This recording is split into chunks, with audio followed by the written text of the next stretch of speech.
Boa noite, pessoal. Meu nome é professor Celso Torres. É, a nossa disciplina chama-se Produção de Material Didático. Na quarta unidade, temos aqui como o livro didático de física é usado em sala de aula segundo alunos e professores. Então, nessa unidade, vamos avaliar a questão do livro didático. Então, para que serve o livro didático?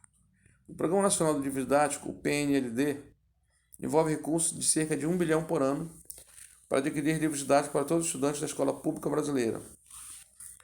Então, todo ano o MEC separa um percentual para o livro didático. E esse livro didático é usado aqui nas escolas estaduais, municipais e também nas federais.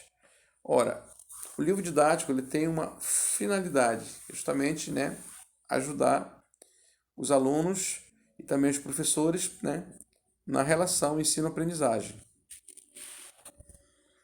De modo geral, o livro é tomado como o principal apoio do trabalho didático de muitos professores e, como tal, espera-se que traga informações e conhecimentos para auxiliar na aquisição, ampliação e construção de novas linguagens, sejam elas linguagem escrita, gráfica, algébrica, e saberes também, Abarque dados e interpretações sobre culturas locais e universais e aproxime o aluno do saber científico.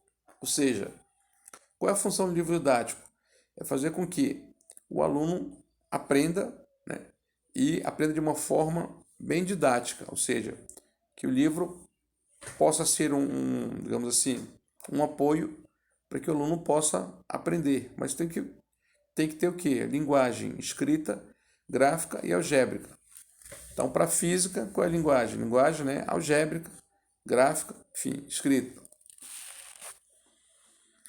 Bom, tomando como artefato da cultura, o livro didático está sujeito à influência de diversas ordens. Então, ordens políticas, econômicas, sociais e pessoais, exemplificados pela legislação e ações governamentais, as variáveis de mercado, indústria cultural, a localidade e as condições em que ele está inserido, o processo editorial, formação dos autores e assim por diante. Por que fala aqui que o livro didático ele sofre influências de diversas ordens, políticas, econômicas, sociais e pessoais? Então, por exemplo, num governo conservador, você não pode fazer uma crítica muito forte. Você tem que ser mais reservado. É a questão social também. Você não pode colocar um livro didático em que coloque de forma excessiva questão social, questão econômica. Então, o livro didático ele tem uma espécie de censura. E essa censura depende do contexto, depende da cidade, a região, o local, enfim. Você não vai fazer um livro didático para usar dentro de uma favela mostrando a questão da violência, ou seja, fica, incoerente trabalhar isso aí dentro de um contexto em que a violência existe. Então, por isso que tem essas influências aí. A indústria cultural, as condições, o processo editorial, então, tudo isso gera um problema que pode ter desdobramentos maiores. Desse modo, o artefato que chega a alunos e professores resultado de um conjunto complexo de escolhas e processos favorecedores de determinados aspectos e conhecimento em detrimento a outros didáticos elencados por Chopin.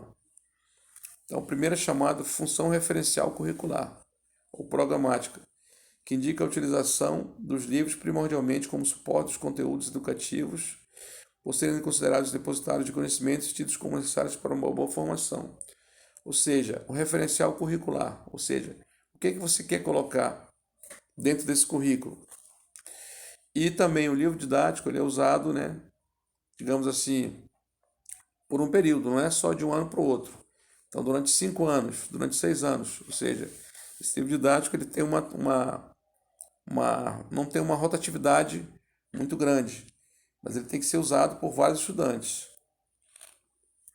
A segunda função é instrumental, na qual se atribui ao livro didático a função de colocar em prática diferentes conteúdos, por meio de exercícios, por exemplo, quanto a pesquisas similares.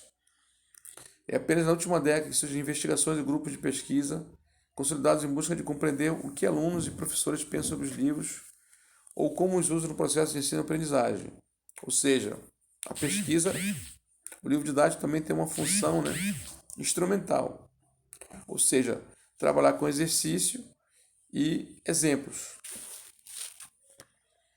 Bom, são trabalhos desse período os utilizados para embasar a metodologia da presente pesquisa, cujo diferencial está em buscar uma compreensão do uso do livro didático por meio de métodos quantitativos e um estudo de larga escala com cerca de 700 professores e estudantes de todo o país. Ou seja, quantitativo. Quando se fala em pesquisa quantitativa, o que você está falando?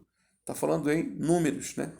Enquanto que a pesquisa qualitativa é uma pesquisa de significação. Então, o livro didático tem essa função social de fazer essa pesquisa quantitativa. Ok? Muito obrigado.